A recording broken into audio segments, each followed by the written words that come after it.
Hello friends, study पाठशाला में आप सभी का एक बार फिर से स्वागत है।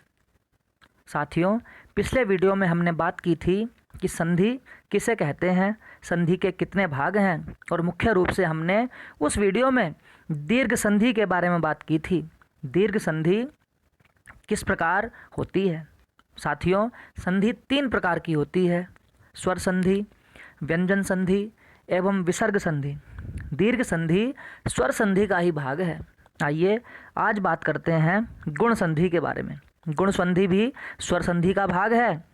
इसमें यदि ए कोमा आ के बाद क्रमशः स्वर ए और आ के बाद क्रमशः ई या ई या ऊ या ऊ और री आ जाएं तो इनके मिलने से क्रमशः ए ओ या अर हो जाता है।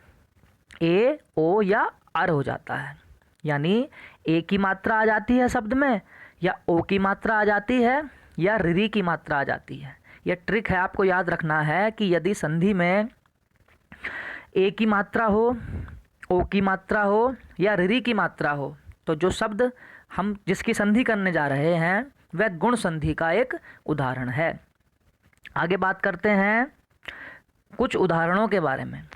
पहला उदाहरण है, यदि ए और ई के बाद ए और ई आपस में जुड़ जाएं, ए और ई आपस में जुड़ जाएं तो क्या बन जाएगा? ए बन जाएगा। ए की मात्रा उस शब्द में आ जाएगी। जैसे पहला शब्द है नरेंद्र, पहला शब्द है नरेंद्र। अब हमें पता है इसके हमें 2 भागों में तोड़ना है इसे। पहला शब्द क्या बनेगा? नर। दूसरा शब्द क्या बनेगा? इंद्र। पहला शब्द क्या बनेगा? नर। दूसरा शब्द क्या बनेगा? इंद्र। नर र में से किसकी आवाज़ आ रही है? ए की आ रही है। और इंद्र में से किसकी आवाज़ आ रही है? ई की। और ए और ई मिलेंगे तो क्या बन जाएगा? ए। ए और ए मिलेंगे तो क्या बन जाएगा? ए। उसके बाद आगे बात करते हैं सुरेंद्र के बारे में। सुरेंद्र के जब हम 2 भागों में तोड़ेंगे इसे तो क्या बनेगा? सुर जमा इंद्र। सुर र में से आ की आवाज़ आ रही है और ई में से ई की आवाज़ आ रही है, तो सुर अ प्लस ई मिलकर क्या बन जाएगा? ए बन जाएगा। इसके बाद अगले शब्द पर बात करते हैं। जैसे आ में अगर बड़ी ई भी मिलेगी तो भी हमें क्या प्राप्त होगा? ए प्राप्त होगा। बात करते हैं उदाहरण लेकर। जैसे सुरेश है, पहला शब्द क्या है? सुरेश। सुरेश में हम सुरेश के टुकड़े करते हैं तो सुरेश का पहला शब्द क्या निकलेगा? सुर जमा दूसरा शब्द क्या निकलेगा? ईस। मैंने आपको पहले बताया था कि जहाँ भी संधि होती है हमें उसकी पहचान करने के बाद उस शब्द को वहीं से तोड़ना होता है। हमने देखा सुरेश है, सुरेश में रे ए की मात्रा है, पहचान हो गई हमें कौन सी संधि है? गुण संधि है। ट्रिक से याद कर लेंगे, ए की मात्रा हो या ओ की मात्रा हो तो वहाँ गुण संधि हो जाती है। ए की मात्रा देखकर हमने पहचान कर ली कि इसमें गुण संधि है तो हम शब्द को वहीं से तोड़ देंगे, ए की मात्रा अलग कर लेंगे। तो सुर प्लस ईस, सुर प्लस ईस। तो रा में आ और बड़ी ई, आ और ई मिलकर क्या हो गया? ए हो गया। इसके बाद अगले शब्द पर बात करते हैं सोमेश। कहाँ है मात्रा ए की? में पे। तो हमें कहाँ से तोड़ना है शब्द को? में से। में से कैसे तोड़ेंगे? सो प्लस सोम, सोम प्लस ईस, सोम प्लस ईस। तो क्या हो गया? सोमेश। माँ में आ और ई बड़ी ई, क्या हो गया? सोमेश। इन शब्दों से मिलाकर क्या बना? सोमेश। तो हमें पहचान हो गई गुण संधि की। आइए अगले शब्द की ओर चलते हैं। यदि आ और छोटी ई मिले तो भी निर्णय के रूप में हमें क्या प्राप्त होगा?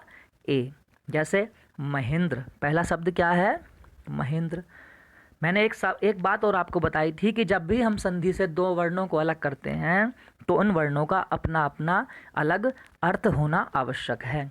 हम शब्दों को उल्टा सीधा ही नहीं तोड़ते, उन शब्दों को इस प्रकार तोड़ते हैं कि वो शब्द अपने आप में एक अलग अर्थ रखें। जैसे महेंद्र है, लगने को तो इसमें लग रहा है हम इसे ऐसे भी तोड़ सकते थे, मह प्लस इंद्र, लेकिन मह का कोई अपने आप में अर्थ नहीं होता, इसलिए हम देखेंगे क्या बनेगा? महा।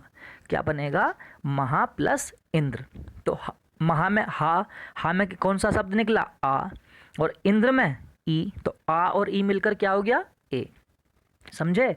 इसके बाद अगला क्या है? राजेंद्र।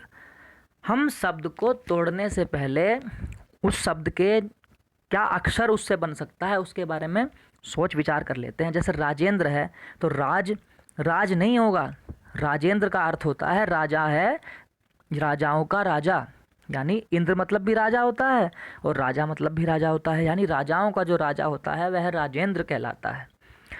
तो राजेंद्र को हमने तोड़ा, राजा प्लस इंद्र, आ प्लस ई, आ और ई मिलकर क्या हो गया, ए हो गया। अगले शब्द की ओर चलते हैं।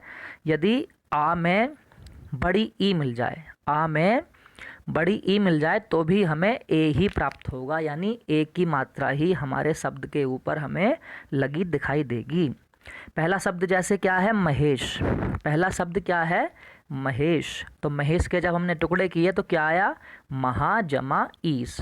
हा में किस शब्द की आवाज़ आई, आ की, और ई में क्या मिला, ई। तो आ और ई मिलकर क्या हो गया, ए।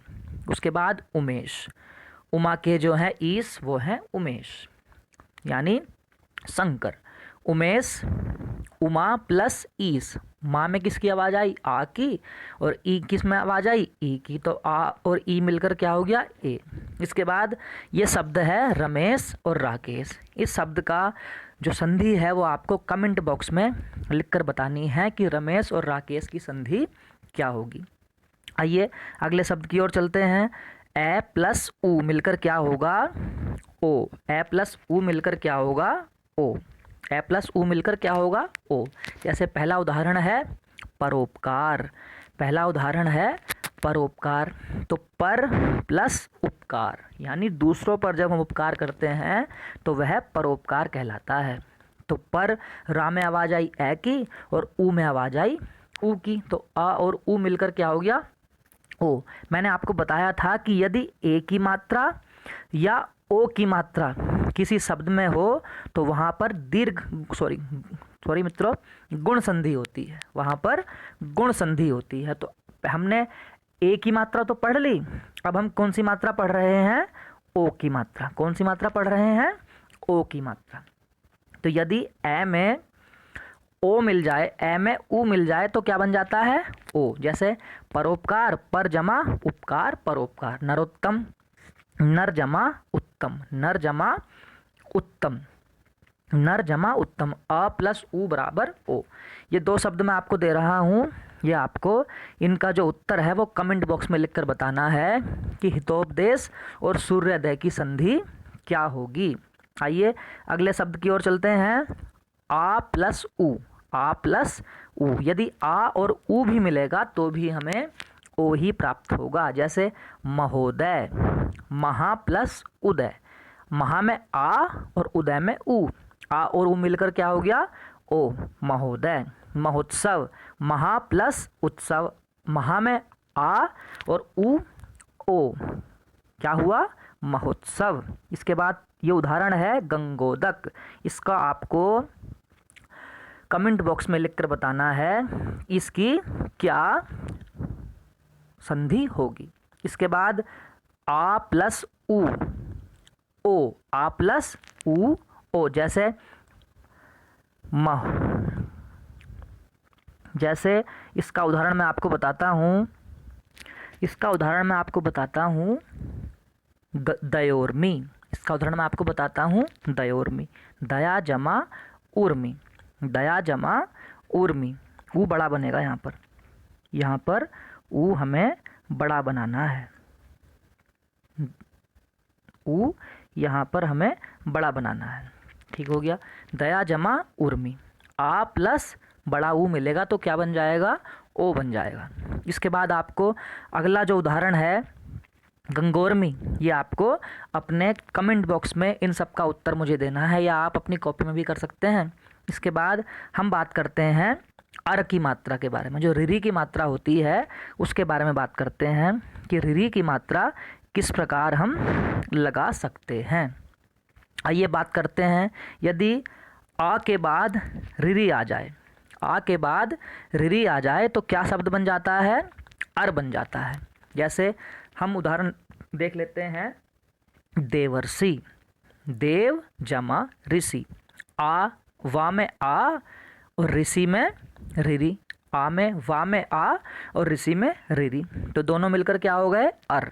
देवर्षि, जैसे सप्तर्षि, राजर्षि, ब्रह्मर्षि, इन उदाहरणों को आप अपनी नोटबुक में लिख लेंगे और इनकी संधि महत्वपूर्ण रूप से इन शब्दों की संधि आप याद कर लेंगे, क्योंकि ये परीक्षाओं में काफ़ी महत्वपूर्ण शब्द हैं। इसके बाद हम बात करते हैं नेक्स्ट शब्द की ओर, आ प्लस रिरी। आ प्लस रिरी भी मिलेगा तो क्या बनेगा अर। जैसे महर्षि, महर्षि महान हैं जो, ऋषि वो होते हैं महर्षि। महर्षि में पहला शब्द क्या है महा प्लस ऋषि, महा में आ प्लस ऋषि, तो रिरी और आ की मात्रा मिलकर क्या बन जाएगा अर, महर्षि। दोस्तों इन शब्दों को आप अपनी नोटबुक में नोट कर लें और इस पूरे गुण संधि के टॉपिक को आप याद कर लें। बहुत ही आसान तरीके से मैंने आपको बताया है कि यदि शब्द में ए की मात्रा, शब्द में ए की मात्रा या ओ की मात्रा हो या ऋरी की मात्रा हो तो वहाँ पर गुण संधि होती है। साथियों यह संधि परीक्षाओं की दृष्टि से बहुत ही महत्वपूर्ण टॉपिक है, जिसमें से आपको किसी भी परीक्षा में, जिस परीक्षा में हिंदी नामक एक टॉपिक अलग से दिया होता है, जैसे यूपीपीएससी की जितनी परीक्षाएं होती हैं, यूपीटीटी की जितनी परीक्षाएं होती हैं, सीटेट की परीक्षाएं होती हैं, इन सब में हिंदी को एक अलग टॉपिक के रूप में पूछा जाता है। उसकी दृष्टि से संधि एक महत्वपूर्ण टॉपिक है, जिसमें से एक प्रश्न अवश्य ही बनता है। फ्रेंड्स इस टॉपिक को आप याद कर लें, कंठस्थ कर लें, उदाहरण लिख लें और मेरे इस जो मैंने ये नोट्स तैयार किए हैं, इस नोट्स को अपनी नोटबुक में उतार लें और याद करें। दोस्तों यदि आपको ये मेरी वीडियो अच्छी लगी हो तो इसे लाइक करें, मेरे चैनल को सब्सक्राइब करें, अपने मित्रों के साथ शेयर करें। गुड बाय दोस्तों।